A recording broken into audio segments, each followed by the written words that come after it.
So before fighting Magnamalo, I was not aware that when you mount a monster, you can control what attacks it does based on the direction of the left stick.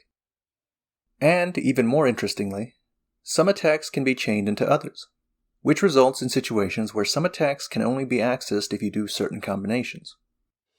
Now, I'm not actually sure how widespread this knowledge is, but even if a lot of people know that already, I suspect that most of us are too preoccupied during a Wyvern ride to have experimented much. So in this video I'm going to showcase all the different attacks for Rathian and Mizutsune, as well as how to perform them. Before I start, I do want to mention that for the moment it seems like spamming the tail swipes for both monsters seems to be the best choice in terms of dealing damage. However, the fact that some moves need to be done as a part of a combo leads me to think that could change in the future. In the full release, some monsters could have their best moves as part of a combo, so it's a good idea to get into the habit of experimenting. Let's get started with Rathian. Rathian's high damage move is the tail swipe, which does big damage and inflicts poison on the monster. You can use it with neutral heavy attack. Once in the air, you can use neutral heavy attack again to charge down at the monster.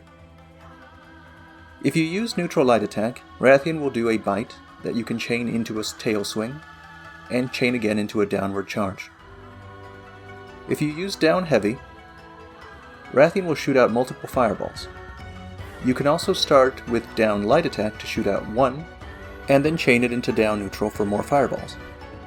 You can also wire dash in midair to go for another heavy attack, which causes Rathian to fly towards the monster and then tail sweep.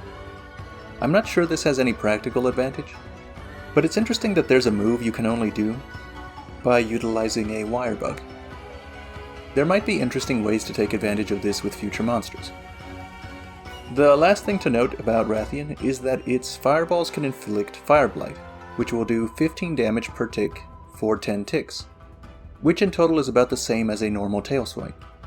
If you run right up to it, however, you can go from a light to a heavy fireball attack, which should get at least 3 hits in, and that will inflict Fire Blight without wasting a wire bug. When you take into account the fireball damage and add it to the ticks, it should more than make up for the damage you would have done with starting with the tail swing. Next is Mizutsune. Neutral heavy will do a jumping bubble attack. It can be chained into another neutral heavy to do a charging attack. It can also be chained into a neutral light attack, surprisingly, which in turn can be chained back into a neutral heavy. So long as you keep going from light to heavy, you can seem to keep doing this indefinitely. Down heavy will do Mizutsune's high damage tail swipe. It actually has quite a bit of range. The neutral light attack can be chained into the tail swipe instead of the jumping bubble attack. Now this next one's interesting.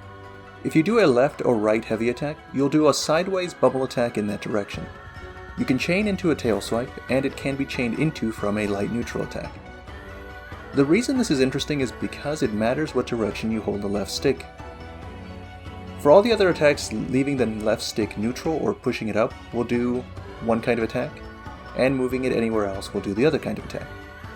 But this sideways attack suggests that if we ride monsters with bigger move pools, the direction of the stick may start playing a bigger role.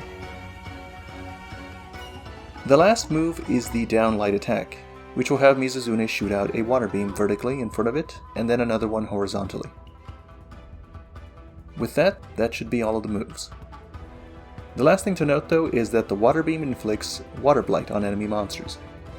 Water blight makes monsters take more damage for a limited amount of time, but it doesn't affect how much damage you do with Mizutsune's attacks, so you should wait to use it until right before you do your finisher. That way it will last the maximum amount of time, while the enemy is downed, and you can attack it uninterrupted. And with that, that's the end of this video. As always, thank you very much for watching.